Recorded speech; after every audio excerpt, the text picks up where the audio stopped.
Alors on a eu les témoignages d'indignation de Frédéric et de Denis, et puis un citoyen français a trouvé une façon un peu plus originale d'exprimer sa colère, de façon plus subtile, on va dire. Alors absolument, Maud, ça c'est vraiment intéressant.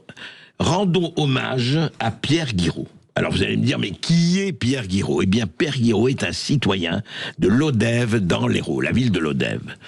Alors, il en avait lui aussi, comme nos deux auditeurs, comme beaucoup d'auditeurs et de résistants de Sud Radio, un peu marre des actions des parlementaires. Il en avait marre, et lui, il aime bien les actions symboliques et provocatrices.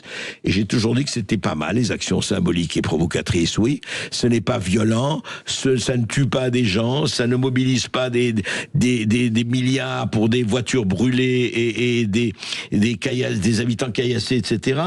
Alors, qu'est-ce qu'il a fait ? Eh bien, il a envoyé 577 préservatifs aux 577 députés pour qu'ils ne se reproduisent plus.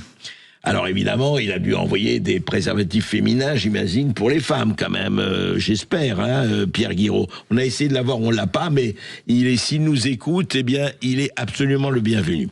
Alors il s'est expliqué au micro de nos confrères de France Bleu, Pierre Guiraud. Il a dit, voilà, le niveau de l'Assemblée à chaque élection législative descend de plus en plus. Là, on n'est plus au niveau, on est à qu'un niveau. Quand on voit les élus crier, d'autres à moitié affalés, ceux qui ne se serrent pas la main, ceux qui s'insultent, il dit, voilà, eh bien moi, Pierre Guiraud, ma façon de manifester, c'est pas d'empêcher les gens de bosser, c'est de faire des actions comme ça qui les ridiculisent pour qu'ils changent. Donc le colis a été envoyé le 11 septembre au Palais Bourbon, 577 préservatifs ou autres, et il avait fait quelque chose en 2016, Pierre Guiraud, c'est vrai, il a de l'imagination, il avait mis en conserve les derniers souffles du socialisme devant l'ancien siège du PS, rue de Solfénor. Il a été petite boîte, vous savez, où on pouvait respirer les derniers souffles du socialisme.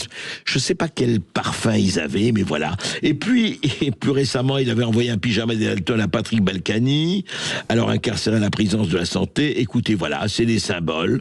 Dites-nous si vous pensez que c'est bien, ou vous pensez que c'est pas bien, que ça sert à rien, etc. Mais voilà, Pierre Guiraud, en tout cas, a une chose. On l'aime ou on n'aime pas ce qu'il fait, mais au moins il a réagi.